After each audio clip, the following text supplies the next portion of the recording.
नमस्कार दोस्तों, ocean network में आपका स्वागत है। मैं हूं ओमकार चौधरी और शुक्रवार को सुप्रीम कोर्ट की एक 2 सदस्यीय खंडपीठ ने जिस तरह की टिप्पणियां की हैं, जिस तरह के नए सिद्धांत प्रतिपादित करने की कोशिश की है, उसको लेकर के तो बहुत सारे सवाल खड़े हो गए हैं। किसी को ये बिल्कुल अपेक्षा नहीं रहती है सुप्रीम कोर्ट के माननीय जस्टिस महोदयों से कि वो किसी पर इस तरह की टिप्पणियां करें जिस तरह की टिप्पणियां आज नुपुर शर्मा के बारे में की गई हैं।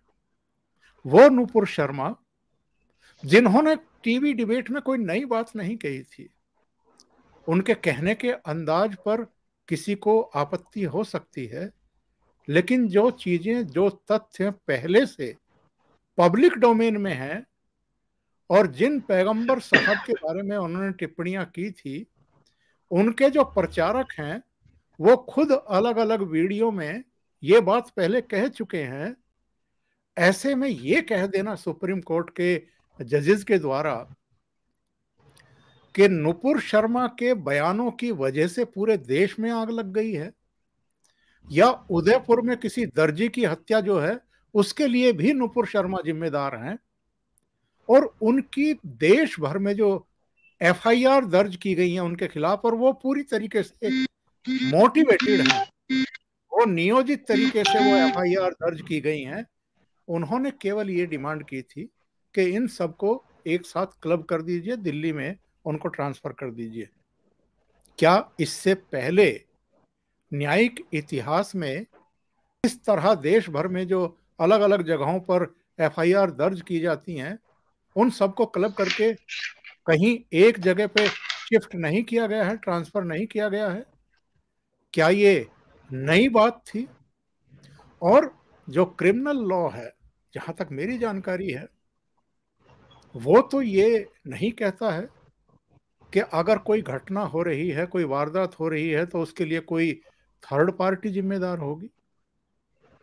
सुप्रीम कोर्ट के इन ऑब्जर्वेशंस, इन टिप्पणियों और जिस तरीके से उनकी याचिका को खारिज किया गया है, उसको लेकर के बहुत गंभीर सवाल खड़े हो गए हैं। और इस पर मेरे साथ चर्चा करने के लिए इस समय जुड़ गए हैं जाने माने अधिवक्ता, आर्थिक मामलों के भी बहुत ही सुयोग्य जानकार विजय सरदाना साहब। विजय जी, बहुत स्वागत है आपका। नमस्कार। नमस्कार सर। विजय जी, जब आपको ये ऑब्जर्वेशंस, ये टिप्पणियां सुनने को मिली, देखने को मिली, पहला ख्याल आपके दिमाग में क्या आया? सबसे पहले ओंकार जी, आपको और आपके सभी दर्शकों को मेरा प्रणाम। देखिए, सबसे पहला ख्याल जो आपने सवाल किया उसका सीधा जवाब है कि क्या ये एक एविडेंस बेस्ड स्टेटमेंट था या एक किसी की पर्सनल ओपिनियन थी। क्योंकि जब हम इसका फ्लैश जब ये हो रही थी न्यूज, तो उस समय शायद ये लगा कि ये एक ऑब्जर्वेशन, जैसे बहुत बार कोर्ट्स के अंदर जजेस अपने पर्सनल ओपिनियन देते हैं which is not part of a judgement. ऐसा बहुत बार होता है। और लाइटर मूवमेंट भी आते हैं कोर्ट में, जब लोग मजाक भी करते हैं, शेरो शायरी भी होती है, और भी तरह की बातें होती है। एक माहौल होता है, क्योंकि जजेस भी हो, अधिवक्ता भी हो, मुवक्किल भी हो, हम समाज के हिस्से हैं और कई कॉन्टेक्स्ट में बातें होती हैं। और लेकिन जब जजमेंट आता है वो तथ्यों के आधार पे आता है। वहां पे फिर ये लाइटर मूवमेंट्स की बातें कोर्ट नहीं होती। लेकिन जब आज का ये जो स्टेटमेंट था, विद ड्यू रिगार्ड्स टू जजेस and institution of judiciary in this country, सवाल अब ये आता है कि क्या ये जज साहब की पर्सनल ओपिनियन थी, या उनके पास कोई एविडेंस थे, या उन्होंने कोई ऐसी इंक्वायरी कराई थी जिसका आधार था उनके पास और उन्होंने ये ऑब्जर्वेशन दिए। क्योंकि अभी तक पब्लिक डोमेन में तो ऐसी कोई इन्वेस्टिगेटिव रिपोर्ट नहीं है, या सरकार की तरफ से या किसी भी पुलिस डिपार्टमेंट की तरफ से, कि नुपुर शर्मा जी के कारण पूरे देश में आग लग गई या बवाल हो गया, और उन्होंने जो कहा वो बिल्कुल गलत है। क्योंकि अगर आज भी आप बुखारी 5134 को पढ़ते हैं, इंटरनेट पे है, जो लोग आपके दर्शक देख रहे हैं इस प्रोग्राम को, उनको मैं कहूंगा कि आप इंटरनेट पे जाइए और सिंपली टाइप करिए बुखारी 5134, जो चैप्टर ऑन मैरिजेस है कुरान में, अपने बुखारीज में या हदीस जिसको बोलते हैं, जी उसमें वही लिखा हुआ है जो नुपुर शर्मा ने कहा। तो मुझे लगता है कि कहीं ना कहीं जज साहब को कम से कम नुपुर शर्मा को in process of natural justice ये तो पूछना चाहिए था कि भाई आपने जो स्टेटमेंट दिया उसका आधार क्या है। आप जो ऑब्जर्वेशन कर रहे हैं क्या वो पर्सनल है या किसी इन्वेस्टिगेशन रिपोर्ट के आधार पे है, या नुपुर शर्मा ने जो कहा वो आधारित नहीं था किसी फैक्ट के, तब तो देखिए आप आगे की बात कर सकते थे। लेकिन चाहे कोई भी हो, संविधान में एक प्रोसेस है नेचुरल जस्टिस का। सही। मैंने पहले भी कहा था कि बीजेपी ने भी शो कॉज नोटिस नहीं दिया नुपुर शर्मा को कि जो आपने स्टेटमेंट दिया उसका आधार क्या था। क्योंकि नुपुर शर्मा जी ना तो हिस्टोरियन है, ना वो कोई स्कॉलर है इस्लामिक मामलों की। उन्होंने जो स्टेटमेंट दिया कहीं तो पढ़ा होगा, कहीं तो उन्होंने जानकारी ली होगी, या उन्होंने झूठ बोला। कम से कम ये बात का मौका तो उनको देना चाहिए था कि आपके इस पूरे प्रोसेस के पीछे आधार क्या है। सही।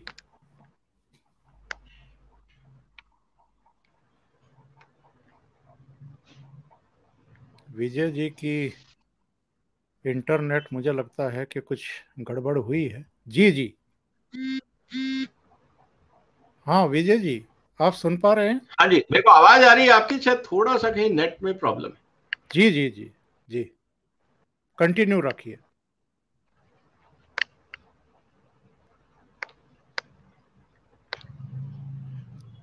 आपकी आवाज आ रही है विजय जी, आप कंटिन्यू रखिए। जी नहीं, मुझे अब आपकी आवाज आ रही है, थोड़ा सा जी पता नहीं टेक्निकल फॉल्ट था। anyway, जी जी। आपको आवाज आ रही है मेरी? हाँ बिल्कुल आ रही है, ऑन एयर है। जी सर। तो मेरा सिर्फ यही कहना था कि नुपुर शर्मा को जो एक, देखिए इस देश में हम कहते हैं कि जब कसाब को भी आप पूरा जस्टिस देते हैं, ट्रायल का मौका देते हैं, सब कुछ करते हैं, तो नुपुर शर्मा को क्या नेचुरल जस्टिस का अधिकार नहीं है संविधान में? तो सवाल अब वहां खड़ा होता है। अब ये जनता के सामने है, ऑब्जर्वेशंस पब्लिक डोमेन में आई हैं, अब इस पे एक नई बहस छिड़ेगी इस देश में कि क्या सही है या नहीं है। और मैं तो ये भी कहूंगा कि क्या शायद अब जजेस से ये भी जनता पूछेगी कि सर ये आपका पर्सनल ओपिनियन है या किसी फैक्ट्स के आधार पे या एविडेंस के आधार पे आप ये स्टेटमेंट दे रहे हैं। क्योंकि बहुत मुश्किल हो जाता है आज सोशल मीडिया के जमाने में कि अब जजेस को भी ये सोचना पड़ेगा कि कोई भी loose statement can impact credibility of judiciary also. अब जुडिशरी की साख को बचाना भी जजेस की जिम्मेवारी है। क्योंकि हम देख रहे हैं कि जब पॉलिटिशियन एक लूज स्टेटमेंट देते हैं तो उस पर बवाल होता है, पत्रकार लूज स्टेटमेंट देते हैं तो बवाल होता है, ब्यूरोक्रेसी में कोई लूज स्टेटमेंट देता है उस पर बवाल होता है। तो ये अब रहा नहीं कि साहब जजेस कहेंगे तो बवाल नहीं होगा, इस पे भी बवाल होगा। ठीक है, लोग मर्यादा का सम्मान करते हैं और करना भी चाहिए, लेकिन जिम्मेवारी सबकी है। मैं से वैसे तो एक और सवाल पर आना चाहता था, लेकिन उसको बाद में लेंगे अगर समय बचा, क्योंकि दोनों ही जजेस आगे जाकर के चीफ जस्टिस भी बन सकते हैं। अभी इतना कार्यकाल उनका बचा हुआ है, लेकिन उनकी पीठ में अगर इस तरह की टिप्पणियां होती हैं जो सीधे सीधे ये दिखाई पड़ रही हैं कि ये कम से कम संविधान की जो मूल भावना है, जो कानून है हमारे, और जो अब तक होता रहा है आमतौर पर, एक ऐसी महिला जिसका गला काटने के फतवे जारी किए गए हों और उसके आलोक में हिंसा करने का एक बहाना तलाश किया गया हो, वो अगर कानूनी संरक्षण के लिए आपके पास आ रही है तो आप उसको उल्टे फटकार लगाएंगे, उसको कहेंगे कि जाइए पहले टेलीविजन चैनल पर और वहां माफी मांगिए, पूरे देश से माफी मांगिए, क्योंकि आपने ही पूरे देश में आग लगा दी है। मतलब ये तो जो न्याय का मूलभूत सिद्धांत है कि अगर कोई आपकी शरण में आ रहा है, आप सबसे पहले तो उसको सुरक्षित करिए, संरक्षित करिए, उसको राहत दीजिए। उसके बाद अगर आपको कुछ लग रहा है किन्हीं जांच के बेस पर, तब आप टिप्पणी कर सकते हैं, नसीहत भी दे सकते हैं, क्योंकि आप कानून के भी संरक्षक हैं और नागरिकों के भी संरक्षक हैं। लेकिन इस मामले में जिस तरह का ये प्ली दिया गया है, इससे तो बहुत बड़े सवाल खड़े हो गए हैं सरदाना जी। बिल्कुल, देखिए ऐसा है, एक निश्चित रूप से समाज में और जुडिशरी में, लीगल फैटर्निटी में जरूर डिबेट होगी कि अगर चाहे कितना भी बड़ा क्रिमिनल हो, मैं दूसरी बात कह रहा हूं, कितना भी बड़ा क्रिमिनल हो, जब इस देश में एक आतंकवादी को रात को अगले दिन सुबह फांसी दी जाने थी, तो यही कोर्ट रात को खुला था ये देखने के लिए कि इनजस्टिस ना हो जाए, और उन्होंने एक बार फिर उस मर्सी प्ली को सुना था। तो ये कहना कि साहब आपने आग लगा दी, भाई जिन लोगों ने देश में हत्याएं कर दी, आतंकवाद के चक्कर में सैकड़ों लोग मर गए, उनको भी आपने ये नहीं कहा जो आज आपके मतलब कि मंच के माध्यम से, या मैं ये कहूंगा कि जुडिशरी की तरफ से ये स्टेटमेंट आया है। आज से पहले आपने किसी को ये नहीं कहा कि आपके कारण देश में आग लग गई, क्योंकि जब सिखों की हत्या हुई थी इस देश में, नरसंहार हुआ था, तब भी किसी बड़े आदमी ने ये कहा था कि जब बड़ा पेड़ गिरता है तो धरती हिलती है, और उसके बाद हमने देखा कि हजारों सिखों का कत्लेआम हुआ पूरे देश में। तब भी किसी जुडिशरी और जज ने स्टेटमेंट नहीं दिया था कि देखिए आपके स्टेटमेंट के कारण देश में आग लग गई। ऐसी बहुत सारी घटनाएं हैं। ऐसे भी एक महानुभाव थे जिन्होंने कहा था 15 मिनट आप पुलिस हटा लीजिए, हम बताएंगे देश में कैसे काम होता है। आपके किसान आंदोलन के समय में भी ये कहा गया था कि 26 जनवरी के ऊपर भी जब आपके आक्रमण हुआ उसमें लाल किले के ऊपर, और तब ये कहा गया था कि देखते हैं हमें कौन रोकता है, हम तो जाके सुप्रीम कोर्ट में और पार्लियामेंट पे कब्जा करेंगे और वहां जाके सब्जियां आलू बेचेंगे, देखते हैं हमें कौन रोकता है, हम बक्कल उखाड़ देंगे, और पुलिस वालों को धकेला गया खाई में। तब भी किसी जज ने ये स्टेटमेंट नहीं दिया था। तो मुझे लगता है कि जुडिशरी को भी अभी ये सोचना होगा कि क्या जजेस जब वो सत्ता मतलब कि अपनी कुर्सी पे बैठे होते हैं, तो क्या उनको अपना पर्सनल व्यू रखने का अधिकार है या नहीं है। अब ये भी एक सवाल का मतलब ये कि एक सवाल निकल के आता है। हाँ, आप भी इंसान हैं, जजेस भी इंसान हैं, उनके भी पर्सनल ओपिनियन हो सकते हैं, हर एक का एक पर्सनल बायस्ड हो सकता है। जजेस भी भगवान नहीं है, गलतियां उनसे भी होती हैं, और इसीलिए रिव्यू पिटीशन का प्रावधान है, इसीलिए छोटी अदालत का फैसला बड़े में रिव्यू किया जाता है, उसके बाद सुप्रीम कोर्ट होता है, सुप्रीम कोर्ट के डिसीजन को भी रिव्यू करने के लिए बड़ी बेंच के पास जाया जाता है, उसके बाद राष्ट्रपति तक के पास जाने का प्रावधान इस संविधान में है। कहने का मतलब यह है कि गलती किसी से और कहीं पे भी हो सकती है, वो कोई भी हो। इस देश में उपराष्ट्रपतियों ने भी स्टेटमेंट दिए जो बाद में कंट्रोवर्शियल हुए, राष्ट्रपतियों ने भी स्टेटमेंट दिए जो कंट्रोवर्शियल हुए, प्रधानमंत्रियों ने भी स्टेटमेंट दिए जो कंट्रोवर्शियल हुए। तो ऐसा नहीं है कि जजेस आर नॉट ह्यूमन बीइंग, जजेस भी इंसान हैं। स्टेटमेंट जिसे कहते हैं ना कि आप एक भावनाओं में आके, किसी परिस्थितियों में आके आपने भी एक स्टेटमेंट दे दिया, लेकिन प्रॉब्लम क्या है जुडिशरी के स्टेटमेंट में कि ये एक प्रेसिडेंस बनता है, बाकी किसी प्रोसेस में प्रेसिडेंस नहीं होता है। एमपी एमएलए जाके सदन में बहुत कुछ बोलते हैं, लेकिन वो कभी प्रेसिडेंस नहीं बनते। लेकिन जुडिशरी के अंदर और खासकर सुप्रीम कोर्ट में इस तरह के स्टेटमेंट प्रेसिडेंस बनते हैं, एक परंपरा डालते हैं। तो क्या ये सही परंपरा है? सवाल अब ये है, क्या आने वाले जजेस भी इस तरह से स्टेटमेंट देंगे? कल को कोई और जज किसी और के बारे में एक पर्सनल व्यक्तिगत स्टेटमेंट कुर्सी पे बैठ के करे एज ए जज, क्या वो उचित होगा? तो इसमें बहुत सारे सवाल हैं। अब समाज को, देश को, जुडिशरी को, लीगल फैटर्निटी को सोचना होगा कि क्या ये जो आज वक्तव्य आया है ऑनरेबल जज की तरफ से, इसके लीगल इम्प्लीकेशंस क्या होंगे, इसके सामाजिक इम्प्लीकेशंस क्या होंगे, इससे जुडिशरी की इमेज पे क्या प्रभाव पड़ेगा, जनता जुडिशरी के बारे में क्या सोचेगी, ये बहुत सारे सवाल हैं। इसीलिए महत्वपूर्ण पदों पे बैठ के जब लोग कोई स्टेटमेंट देते हैं, उसके दूरगामी प्रभाव होते हैं, और ये चीज यहां रुकने वाली नहीं है। अब ये एक इतिहास बना है और ये चीजें यहां रुकेंगी नहीं। आने वाले कई सालों तक और दशकों तक इस बात की चर्चा होगी, क्या जज साहब ने सही कहा या गलत कहा, और ये बहुत गंभीर मुद्दा है। और विजय जी, क्या हम लोग नहीं जानते हैं कि कोई भी किसी भी तरह की, किसी भी प्रकार की हिंसा हो, उपद्रव हो, दंगा हो, बवाल हो, आगजनी हो, उसके पीछे कुछ चेहरे होते हैं, कुछ संगठन होते हैं, कुछ हित साधक होते हैं, उनके पीछे कुछ मोटो होता है, और किसी एक आदमी के सिर पर ठीकरा फोड़ दिया जाए कि चूंकि इसने ये बयान दिया था, इसलिए अगर प्रयागराज में दंगे हुए हैं, कानपुर में दंगे हुए हैं, सहारनपुर में दंगे हो रहे हैं, या अगर जाकर के फिर झारखंड की रांची में हो रहे हैं, पंजाब में हो रहे हैं, तो सबके लिए आप जिम्मेदार हैं।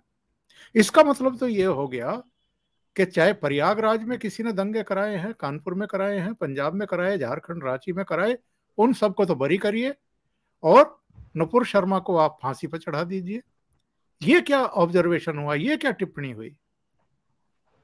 देखिए सर, मैं इसी बात को कह रहा हूं कि क्या ये जो टिप्पणी है ये किसी एविडेंस बेस्ड पे है, किसी आधार के बेस पे है? क्या कोई ऐसी इंटेलिजेंस रिपोर्ट ऑनरेबल जजेस के पास थी कि भाई ये देखिए तथ्य हैं जो पब्लिक डोमेन में नहीं है, कि इन सबके पीछे एक ही इंसान है, इसके पीछे कोई विदेशी ताकतें नहीं है, कोई फॉरेन फंडिंग नहीं है, कोई षड्यंत्र नहीं है, ये सिर्फ एक ही इंसान के स्टेटमेंट के कारण है, और ये स्टेटमेंट वो है जो छपा हुआ है। इनफैक्ट पाकिस्तान के अंदर जब चाइल्ड मैरिज बैन को लेके कानून आया था, तो वहां के बुद्धिजीवियों ने, जो मुस्लिम स्कॉलर थे और जो वहां के मौलवियों थे, उन मौलवियों ने तो ये कह के कहा था कि जब मोहम्मद साहब 6 साल की उम्र में शादी कर सकते हैं, तो आप चाइल्ड मैरिज रोकने वाला कानून ला कैसे सकते हैं? उनका तो तथ्य ही यही था। और इसीलिए बहुत सारे इस्लामिक देशों में चाइल्ड मैरिज आज भी वैलिड है, तो क्योंकि उनका सबका ये कहना है कि साहब ये तो हमारी हदीस में लिखा हुआ है, जैसा मैंने कहा कि बुखारी 5134। अब ये जब कहते हैं तो जज साहब को ये भी देखना चाहिए था कि क्या नुपुर शर्मा ने जो स्टेटमेंट दिया, क्या वो फैक्चुअली इनकरेक्ट था? हाँ, मैंने कुछ भी कहा, आपको बुरा लग सकता है, मैं मानता हूं इस बात को, मेरा स्टेटमेंट आपको बुरा लग सकता है, उस चक्कर में आपने जाके पड़ोसी के दुकान तोड़ दी या कुछ और कर दिया, लेकिन मेरे स्टेटमेंट के कारण आपको अगर बुरा लगता है, उसके ऊपर एक चर्चा ये हो सकती है कि भाई स्टेटमेंट सही था या गलत था, बुरा लगने का कारण क्या था, क्यों आप उस स्टेटमेंट को नहीं मानते, क्या आपको लगता है वो स्टेटमेंट गलत है, क्या वो जो किताबों में छपा हुआ है वो सब गलत है?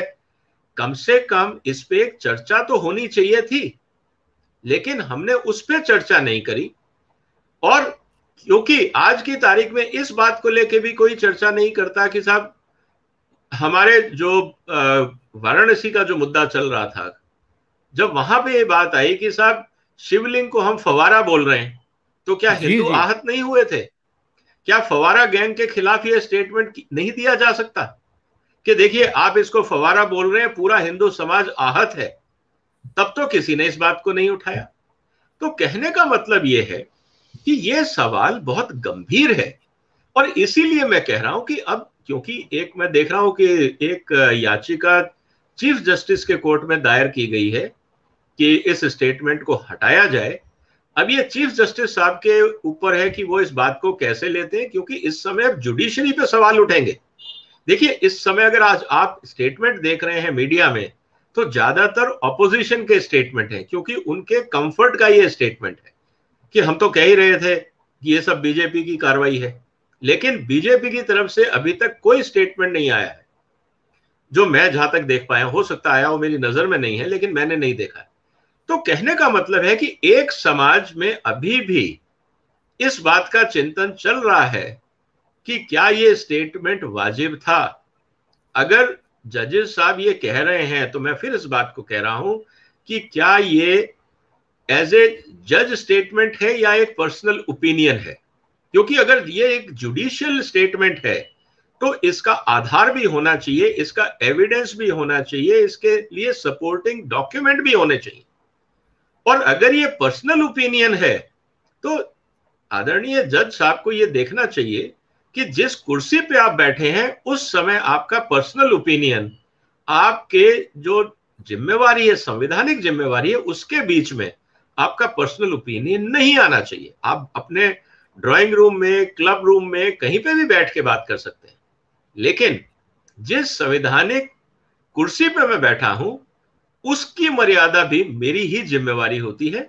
और ये ही मैं कह रहा हूं कि ये अब जुडिशरी को जस्टिफाई करना होगा कि ये सही है या नहीं है, क्योंकि जनता तो इस पे नजर रखेगी, हर तरह के सवाल उठेंगे, सोशल मीडिया चुप नहीं होगा। अब कितनों पे आप मानहानि का दावा लगाएंगे, क्योंकि इस बात को भी आप मानिए कि जजेस भी इंसान हैं, और जजेस के ऊपर पुराने जजेस जो रिटायर हुए हैं उन्होंने भी बहुत आक्षेप लगाए हैं कि हमारी जुडिशरी में क्या हो रहा है, कॉम्पिटेंसी को लेके क्या हो रहा है, वगैरह वगैरह, करप्शन को लेके, बाकी चीजों को लेके। पुराने जजेस, सुप्रीम कोर्ट के रिटायर्ड जजेस ने सर्विंग जजेस पे स्टेटमेंट ले दिए हैं, उन्होंने अपने कलीग्स पे स्टेटमेंट दिए हैं, जिसको जनता ने बड़ी ताजुब से लिया था कि भाई ये सब ठीक नहीं हो रहा है, जुडिशरी में ठीक नहीं हो रहा है। लेकिन इस तरह के स्टेटमेंट क्या जुडिशरी की इमेज को इंप्रूव करेंगे या डिग्रेड करेंगे, ये तो वक्त बताएगा। लेकिन मुझे लगता है कि एक नई डिबेट शुरू हो गई है और शायद इस डिबेट का भी कुछ अच्छा परिणाम निकलेगा, मैं तो यही उम्मीद करता हूं। विजय जी, दो घटनाएं मुझे याद आ रही हैं। एक तो शाहीन बाग वाली। शाहीन बाग में लोगों के जो मानव अधिकार और मौलिक अधिकार हैं सड़क पर चलने के, उनको उनका मान मर्दन करके, उनको ब्लॉक करके, एक व्यस्त सड़क को वहां टेंट गाड़ करके 100 दिन तक भाषणबाजी होती है, धरना चलता है। जब सरकार सुप्रीम कोर्ट के पास जाती है और इस पर कुछ संरक्षण देने की बात करती है, तो बजाय सीधे आदेश देने के, क्योंकि सबको दिखाई दे रहा है कि उन्होंने कानून का उल्लंघन किया है, गलत काम कर रहे हैं, वो एक गलत नजीर पड़ जाएगी अगर ऐसे किसी को खुली छूट दे दी, तो उन्होंने एक कमेटी का गठन कर दिया कि ये कमेटी जाकर के वार्ताकार के रूप में उनसे बात करेगी, उनको मनाएगी, उनको समझाएगी, उनको वहां से उठाएगी। दूसरा केस, 13 महीने तक दिल्ली में आंदोलन चलता रहा। 3-4 अलग अलग बहुत ही व्यस्त हाईवे जो हैं वो उन्होंने कब्जा रखे थे। लाखों लोगों को रोजाना परेशानी हो रही थी। करोड़ों बल्कि कई 100 करोड़ रुपए का नुकसान इंडस्ट्रीज को हुआ, लोगों के रोजगार चले गए। लेकिन सुप्रीम कोर्ट ने उनको सड़क से उठ करके उस जगह पर जाने के आदेश नहीं दिए जो निरंकारी मैदान उनके लिए तय किया गया था गवर्नमेंट ऑफ इंडिया की तरफ से या दिल्ली पुलिस की तरफ से। ये दो ऐसे केस हैं जिनको लेकर के भी सुप्रीम कोर्ट पर, जुडिशियरी पर सवाल खड़े हुए थे। आखिर ये स्थितियां, परिस्थितियां क्यों निर्मित हो रही हैं? ये सबको खुली आंखों से दिखाई दे रहा है कि इसमें वो फैसला नहीं आ रहा है, सुप्रीम कोर्ट की तरफ से वो व्यवस्था नहीं दी जा रही है जिसकी अधिकांश लोगों को अपेक्षा रहती है। तो ये चीजें आखिर क्यों हो रही हैं? देखिए सर, कई कारण हो सकते हैं। जैसा मैंने कहा कि जजेस भी इंसान हैं, जजेस भी ह्यूमन बीइंग्स हैं, और ह्यूमन बीइंग्स की कुछ कमजोरियां भी होती हैं, कुछ लिमिटेशंस भी होती हैं, कुछ उनके अपने आगे और पीछे के स्वार्थ भी हो सकते हैं, क्योंकि इंसान है। अगर कोई जज ये बोले कि मैं भगवान हूं तो बात अलग हो सकती है, लेकिन जज होने से पहले वो एक इंसान है, और वो इंसान एक बहुत जिम्मेवारी पोजीशन पे बैठा हुआ है। उस पे बहुत दबाव भी है, उस पे बहुत एक्सपेक्टेशन भी है समाज की। अब यहां पे बात आती है पर्सनैलिटी की। अब रही बात कि सर आप एक देखिए कि हिंदुस्तान में आज तक कितने जजेस हुए हैं, क्या दुनिया हर जज को इक्वल रेस्पेक्ट देती है? सवाल यह है। किसी जज को ज्यादा रेस्पेक्ट मिलता है, किसी जज को कम रेस्पेक्ट मिलता है। इवन जुडिशरी फेटर्निटी भी, आप अगर जजेस से भी पूछेंगे कि साहब क्या कौन सा जज अच्छा है, कौन सा ज्यादा अच्छा नहीं है, तो आपको उसमें विचार भिन्नता मिलेगी। सही। क्या आप लॉयर से पूछेंगे कि भाई कौन सा जज अच्छा है, तो लोग लॉयर्स भी बताएंगे कि कौन सा जज अच्छा है और कौन सा अच्छा नहीं है, या किसमें क्या कमजोरी है। क्या आप ये कह रहे हैं कि क्या समाज में या जुडिशरी में इसकी चर्चा नहीं होती है? हर जगह होती है। इसीलिए पर्सनैलिटी बिकम्स वेरी इंपॉर्टेंट। अब मैं वही आ रहा हूं उसी फंडामेंटल बात पे कि ये चाहे वो शाहीन बाग का मुद्दा हो, चाहे वो किसान आंदोलन हो, ये अब जुडिशरी की पोजीशंस पे जो लोग पहुंचे हैं, जिनको समाज ने, संविधान ने जिम्मेवारी दी है कि आप एज ए जजेस वहां बैठे, ये उनको तय करना है कि वो उस पोजीशन पे कैसे परफॉर्म करते हैं। क्योंकि अगर हम पुराने जजेस की बात करते हैं तो आज भी उनको कोट किया जाता है। अगर आप पुरानी जगह देखें, नए जजेस को कितनी जगह कोट किया जाता है, यह भी आपको सोचना होगा कि पुराने जजेस को लोग क्यों कोट किया करते थे, नए जजेस को लोग कोट क्यों नहीं कर रहे हैं, क्यों उनका उदाहरण नहीं दिया जा रहा है। यह एक बहुत सीरियस आत्मचिंतन की बात है। जैसे हम लोग कहते हैं कि भाई एक वो मंत्री था, एक प्रधानमंत्री था, एक कोई लीडर था। आज हम पुराने आजादी से पहले वाले, उस समय भी सैकड़ों नेता थे, लेकिन हम उनमें से कुछ को याद करते हैं, सबको तो याद नहीं करते। इसी तरह से आजादी के बाद जो लीडर आए, पॉलिटिकल लीडर, हम सबको याद नहीं करते, हम कुछ को याद करते हैं। कुछ राष्ट्रपतियों को याद करते हैं, हम सबको याद नहीं करते। इसी तरह से हम जजेस में भी सबको याद नहीं करते, हम कुछ एक को याद करते हैं। क्यों याद करते हैं और क्यों याद नहीं करते, ये भी हमें समझना होगा। तो कहने का मेरा मतलब यह है सर कि अब पहले क्या था कि सोशल मीडिया नहीं था, तो बात परकोलेट होने में टाइम लगता था। आज सोशल मीडिया का जमाना है।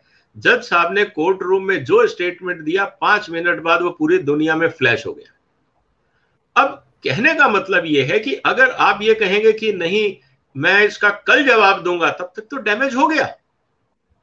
कहने का मतलब यह है कि आज जिस रफ्तार से हम उम्मीद करते हैं कि कहीं कोई घटना हो और प्रधानमंत्री जी उसका तुरंत जवाब दें, अपोजिशन यही उम्मीद करता है, या हम कंसर्न चीफ मिनिस्टर से उम्मीद करते हैं कि आप क्यों नहीं जवाब दे रहे हैं, और चीफ मिनिस्टर का यह कहना होता है कि मैं तथ्य देखूं तब जवाब दूंगा, तो सोशल मीडिया तब तक तो अपना वर्जन डिक्लेयर कर चुका होता है। लेकिन क्या जुडिशरी सोशल मीडिया और इस नई दुनिया से अछूती रह सकती है? क्या उनके जजमेंट का स्क्रूटनी नहीं होगा?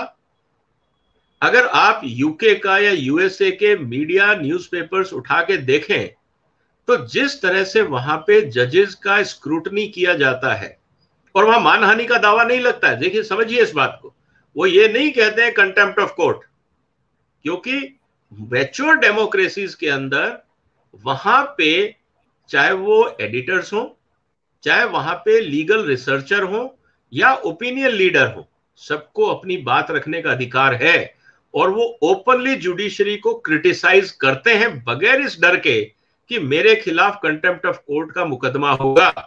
क्योंकि जज साहब भी गलती कर सकते हैं, जैसा मैंने कहा कि साहब वो भी इंसान है। अगर जजेस गलती नहीं करते तो रिव्यू पिटीशन का प्रावधान क्यों है? छोटे सिंगल जज को डबल बेंच में जाने का, डबल एक बेंच में जाने का, और छोटी बेंच को बड़ी बेंच के सामने रिव्यू जाने का अधिकार क्यों है? क्योंकि गलतियां हो सकती हैं और होती हैं, और ये रोज हो सकती हैं। इसीलिए एक सिस्टम बनाया गया है। तो मेरा कहना यह है कि ये अब समाज के सामने एक नई प्रथा शुरू हो रही है कि जहां पे जज साहब ने एक ऑब्जर्वेशन दिया है और ये नहीं बताया कि किस आधार पे वो ऑब्जर्वेशन है।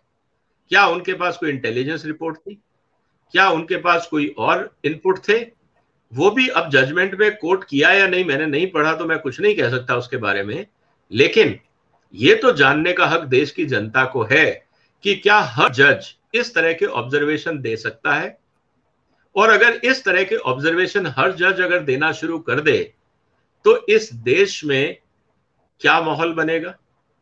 क्या अगर सीनियर जज ये दे रहे हैं तो क्या जूनियर जज भी इस तरह के ऑब्जर्वेशन दे सकते हैं? क्या हाई कोर्ट का जज भी दे सकता है? क्या डिस्ट्रिक्ट कोर्ट का जज भी दे सकता है? तो डिस्ट्रिक्ट कोर्ट वाला भी किसी को बोल देगा तुमने पूरे शहर में गंद मचा रखा है, तुम्हें अंदर कर दिया जाए। तो कहने का मतलब यह है कि ज्यूरिडिक्शन आपका छोटा हो सकता है, लेकिन क्या इस तरह के स्टेटमेंट भारत में संवैधानिक मान्यता में स्टेब्लिश्ड प्रैक्टिसेस के अंदर कानून के दायरे में क्या ये उचित है? मुझे लगता है ये एक नई बहस है, ये एक नया रिसर्च का मुद्दा है, और लीगल फेटर्निटी को, जजेस को, बार्स को, इवन जुडिशरीज को, विद इन जजेस को, फॉर्मर जजेस को इस पे अपने विचार रखने चाहिए। अगर वो वास्तव में चाहते हैं कि एक हेल्दी डिबेट इसमें सामने निकल के आए, तो मुझे लगता है कि इस स्टेटमेंट को हमें इग्नोर नहीं करना चाहिए। ये एक बहुत महत्वपूर्ण स्टेटमेंट है, इसमें कई मुद्दे निकल के आएंगे, नेचुरल जस्टिस का भी मुद्दा निकल के आएगा, रोल ऑफ एविडेंस का भी मुद्दा निकल के आएगा, जजेस की पर्सनल ओपिनियन है वर्सेस रोल ऑफ जज इन ऑफिशिएटिंग पोजीशन, उसकी ओपिनियन है, बहुत सारे मुद्दे निकलेंगे। तो ये एक बहुत सीरियस डेवलपमेंट है, और ये इसलिए जरूरी है कि अगर ये सही है तो आने वाले समय में हम इसके रिपीट देखेंगे, और अगर ये जो प्रैक्टिस है ये गलत है या संविधान सम्मत नहीं है, तो इस पे कैसे रोक लगे, इसके लिए भी सुप्रीम कोर्ट को रास्ता ही निकालना पड़ेगा, जिसको हम कोड ऑफ कंडक्ट बोलते हैं। क्या उसको रिव्यू करने की जरूरत है? क्या कुछ और गाइडलाइंस इशू की जाए राष्ट्रपति जी द्वारा या पार्लियामेंट द्वारा या कॉन्स्टिट्यूशन अमेंडमेंट के अंदर? तो कहने का मतलब है कि बहुत सारा मुद्दा है, ये सिर्फ स्टेटमेंट नहीं है, ये एक प्रैक्टिस है, ये एक प्रेसिडेंस है। ये अगर आइसोलेटेड स्टेटमेंट होता, अगर वो ये बात उन्होंने किसी सेमिनार में कही होती तो मुद्दा अलग था। जजेस अपने ओपिनियन सेमिनार्स में रख सकते हैं, लेकिन जब आप जज की कुर्सी पे बैठ के एक स्टेटमेंट देते हैं तो वो एक प्रेसिडेंस क्रिएट करता है, वो एक सिस्टम बनाता है, वो एक सिस्टम को हिलाता है, बदलता है। तो क्या हम नए सिस्टम की तरफ जा रहे हैं? सवाल बहुत गंभीर है। विजय जी, मैं ये जानना चाहता हूं कि as prime minister Narendra Modi ने बहुत सारे सुधार किए हैं आर्थिक क्षेत्र में, लेकिन क्या अब समय आ गया है इस देश में कि पुलिस सुधार, प्रशासनिक सुधार, चुनाव संबंधी सुधार, न्यायिक सुधार, इनकी तरफ भी अब गंभीरता से चला जाए, बढ़ा जाए और इनको देखा जाए कि क्या किया जा सकता है? बिल्कुल जरूरी है। देखिए, समाज बदल रहा है। जब आप संविधान में अमेंडमेंट करते हैं तो क्यों करते हैं? क्योंकि जो संविधान आपने 47 में बनाया था, 2022 में वो शायद उतना कारगर नहीं होता, इसीलिए आपने समय समय पर संवैधानिक संशोधन किए, समाज की जरूरतों को देखते हुए आपने बदलाव किए। इसी तरह से आपने हर क्षेत्र में बदलाव किए। आज तो हम सीपीसी, सीआरपीसी, इन कानूनों को बदलने की बात कर रहे हैं, रिव्यू की बात चल रही है, इस पे भी कमेटियां हैं, इस पे भी सीरियस मंथन चल रहा है। तो बदलाव तो जरूरी है। कोई ये कह दे कि नहीं, जुडिशरी में बदलाव नहीं चाहिए, ब्यूरोक्रेसी में बदलाव नहीं चाहिए, बाकी सिस्टम में बदलाव नहीं चाहिए, हम सब ठीक है, सिर्फ पॉलिटिकल खराब है, मैं नहीं मानता। क्योंकि समाज बदल रहा है और हम सब समाज के हिस्सा हैं। जुडिशरी समाज से अलग नहीं है, इस बात को हमें समझना होगा। हाँ, शरिया अगर कानून होता तो आप कहते जब समाज कुछ भी कहे, शरिया में लिखा हुआ है कि हाथ काट दो, हम तो हाथ काट देंगे, क्योंकि हम तो उसी को मानेंगे। समाज बदल रहा है, अब डेमोक्रेसी आ गई है, सिविलाइजेशन आ गया है, हमको उससे कोई लेना देना नहीं, क्योंकि हम तो शरिया मान रहे हैं, और शरिया में लिखा हुआ है जो चोरी करेगा हाथ काट दिया जाएगा, तो उसको बदलने की जरूरत नहीं है। लेकिन जब आप डेमोक्रेसी की बात करते हैं, समाज की बात करते हैं, समाज बदलने की बात करते हैं, तो फिर आपको हर चीज में बदलाव चाहिए। एजुकेशन लेवल बदल रहा है, स्थितियां बदल रही हैं।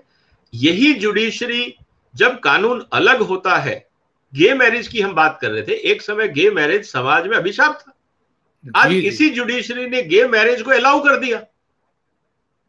इसी देश के अंदर चाइल्ड मैरिज कभी अलाउड थी, लेकिन चाइल्ड मैरिज इसी जुडिशरी ने बैन करी। तो इसी देश के अंदर डाउरी सिस्टम वैलिड था, लीगल था, और डाउरी सिस्टम हम उसको इलीगल मानते हैं।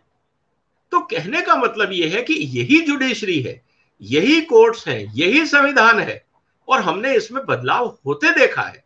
और इन्हीं जजेस ने, जो इन न्यायालयों में बैठते हैं, उन्होंने बदलाव खुद एक्सेप्ट करके नए जजमेंट दिए हैं। तो कहने का मतलब यह है कि सर बदलाव तो होता ही है। हाँ, अब यह बात अलग है कि क्या हमने जुडिशरी ट्रेनिंग में बदलाव किया है, क्या हमने जुडिशरी अप्रोच में बदलाव किया है, क्या हमने जुडिशरी सिलेक्शन प्रोसेस में बदलाव किया है, क्या उसमें बदलाव की जरूरत है या नहीं है? क्योंकि कैपेसिटी बिल्डिंग एक ऐसी चीज है जो वक्त के हिसाब से होती रहनी चाहिए और बदलती रहनी चाहिए। क्योंकि जो आपने ट्रेनिंग का सिस्टम 1947 में बनाया था, वो ट्रेनिंग का सिस्टम 2022 में शायद वैलिड नहीं होगा। जो सिलेक्शन प्रोसेस आपने 47 में बनाया था शायद आज वैलिड नहीं होगा। जो आपने क्वालिफिकेशंस और क्राइटेरिया रखे थे शायद उनको बदलने की जरूरत होगी। क्योंकि जब समाज बदल गया, स्थितियां बदल गई, लेवल ऑफ एजुकेशन बदल गया, लेवल ऑफ सिस्टम बदल गया, हर क्षेत्र में हम बदलाव कर रहे हैं, तो जुडिशरी अलग कैसे हो सकता है? तो कहने का मतलब यह है कि हमें खुले दिमाग से एक अच्छे समाज, प्रोग्रेसिव समाज की तरह हर चेंज में डिबेट करके जो सही चीजें हैं उसको अपनाना चाहिए, और जो चीजें सही नहीं है उनको छोड़ना चाहिए। वहां फिर ना ईगो पॉइंट आना चाहिए, ना स्टेटस आना चाहिए, क्योंकि जो चीज आउटडेटेड हो चुकी, गलत हो चुकी, अगर हम उसको नहीं बदलेंगे तो वो समाज में फ्रिक्शन क्रिएट करता है, और यही हो रहा है। जी जी, मैं आखिर में ये जरूर जानना चाहूंगा कि अब नुपुर शर्मा के पास कौन से ऑप्शंस हैं? मुझे लगता है कि नुपुर शर्मा को संवैधानिक अधिकार संविधान ने दिया है, कोर्ट ने नहीं दिया है। तो संवैधानिक अधिकारों का पालन करते हुए उसको दोबारा सुप्रीम कोर्ट जाना चाहिए, उसका अधिकार है। और अगर सुप्रीम कोर्ट उसके बाद भी उसकी बात नहीं सुनता है तो उसको बड़े बेंच के पास जाना चाहिए कि साहब मेरे साथ जस्टिस नहीं हुआ है तो मुझे न्याय मिलना चाहिए, ये तो उसका संवैधानिक अधिकार है। और फिर समाज देखेगा कि उसके साथ उसका न्याय हुआ या नहीं हुआ, सुप्रीम कोर्ट ने क्या डिसीजन लिया। क्योंकि बाकी जो फैक्ट वो अपनी तरफ से रखेंगी वो हमारे पास तो है नहीं, वो तो अपनी बात रखेंगी, उनको भी पता है संविधान, बाकी भी लॉयर्स हैं, बाकी भी तब तक समाज में चिंतन होगा इस स्टेटमेंट के बाद। तो मुझे लगता है कि अगर हम संविधान की बात कर रहे हैं, मर्यादा की बात कर रहे हैं, तो नुपुर शर्मा ने, देखिए सबसे पहली बात है कि क्या उसने कुछ गलत बोला, क्या आपने उसको नेचुरल जस्टिस का मौका दिया या नहीं दिया, सवाल यह है। अगर आपने उनको नेचुरल जस्टिस का मौका नहीं दिया और आपने बगैर उनकी बात सुने, बगैर उनके तथ्यों को जाने, बगैर सोर्स ऑफ इंफॉर्मेशन जिसको उन्होंने कोट किया था, या तो सुप्रीम कोर्ट कह दे कि वो सोर्स ऑफ इंफॉर्मेशन फिक्टिशियस है, नॉट एक्सेप्टेबल, या तो हम ये एक्सेप्ट करें पहले कि जो नुपुर शर्मा ने कहा वो टेक्निकली एंड फैक्चुअली रॉन्ग था, या तो सुप्रीम कोर्ट के जज साहब इस बात को माने और ये कहे कि हाँ ये स्टेटमेंट गलत था, तब जो उन्होंने स्टेटमेंट कहा उसकी वैलिडिटी है। अगर वो नुपुर शर्मा ने जो कहा अगर वो टेक्निकली और फैक्चुअली करेक्ट है तो फिर ये ऑब्जर्वेशन पर्सनल कैपेसिटी में था या एज जज की कैपेसिटी में था। तो ये अभी तो सर आज का पहला दिन है, अभी तो विवाद शुरू हुआ है इस मुद्दे पे, और आप देखेंगे आने वाले समय में बहुत सारे नए चिंतन निकलेंगे, बहुत सारे नई विचारधाराएं निकलेंगी और बहुत सारी चीजें आएंगी सामने। और मुझे लगता है कि सुप्रीम कोर्ट के कॉलेजियम को, जो वहां सीनियर्स हैं, उन सबको आपस में बैठ के तय करना चाहिए कि हमारा कोड ऑफ कंडक्ट क्या होना चाहिए। क्योंकि आज सुप्रीम कोर्ट की अगर साख पे बट्टा लगता है तो ये देश हित में नहीं है, ये संविधान के हित में नहीं है। हम डेमोक्रेसी हैं और हमारे यहाँ पे डिफरेंस ऑफ ओपिनियन हमेशा रहेगा। अगर हम डेमोक्रेसी हैं तो डिफरेंस ऑफ ओपिनियन हमेशा रहेगा। हर स्टेटमेंट में कोई ना कोई आदमी खड़ा हो जाएगा ये कह के जी मुझे पसंद नहीं है जो आपने बोला, उसने मेरे को हर्ट किया और मैं पड़ोसी की गर्दन काट देता हूं। तो कहने का मतलब ये है कि ये बातें हमें लाइटली नहीं लेनी चाहिए, ये बहुत सीरियस मुद्दा है और सुप्रीम कोर्ट को रास्ता दिखाना चाहिए कि एक डाइवर्सिफाइड डेमोक्रेसी में जस्टिस कैसे मिलेगा और डिफरेंस ऑफ ओपिनियन चाहे कितनी भी बुरी हो चाहे कितनी भी कड़वी हो, क्या हम उसको डाइजेस्ट कर पाएंगे या नहीं? या हर डिफरेंस ऑफ ओपिनियन में हम सड़कों पे उतरेंगे? और क्या डिफरेंस ऑफ ओपिनियन एक ही कम्युनिटी के लिए होगी या दूसरी के लिए रिएक्शन भी डिफरेंस ऑफ ओपिनियन हो सकता है? मान लीजिए आज अगर किसी ने किसी का मर्डर कर दिया और बदले में, मैंने तो लिखा है अपने ट्वीट पे कि अगर इस तरह की घटनाएं गोदरा जैसा रिएक्शन क्रिएट कर देंगी तो फिर कौन जिम्मेवार होगा? फिर तो चेन रिएक्शन हो जाएगी। तो ये क्या हम चेन रिएक्शन की बात कर रहे हैं जुडिशरी में कि क्योंकि आपने कहा था इसलिए ये आउटकम हुआ तो ठीक है, अब उन्होंने ये किया तो मैं उसका दूसरा रिएक्शन करता हूं, तो फिर आप उसको जस्टिफाई करेंगे कि देखिए आपने ये किया था इसलिए ये हुआ। So are we encouraging chain reaction और we are looking for justice? ये एक बहुत सीरियस मुद्दा है जिसको हमें सोचना पड़ेगा। बहुत बहुत धन्यवाद विजय जी, बहुत ही विस्तार से आपने हमारे ओशियन नेटवर्क के दर्शकों को समझाया है और इतना समय आपने निकाला है। बहुत ही अहम इशू था ये। लोगों का गुस्सा मैं तो सोशल मीडिया पर देख रहा हूँ, वो जानना चाहते थे, उनको काफ़ी हद तक जानकारियाँ आपके माध्यम से मिली हैं। Thank you so much. नमस्कार। नमस्कार आपको और आपके दर्शकों को। Thank you so much.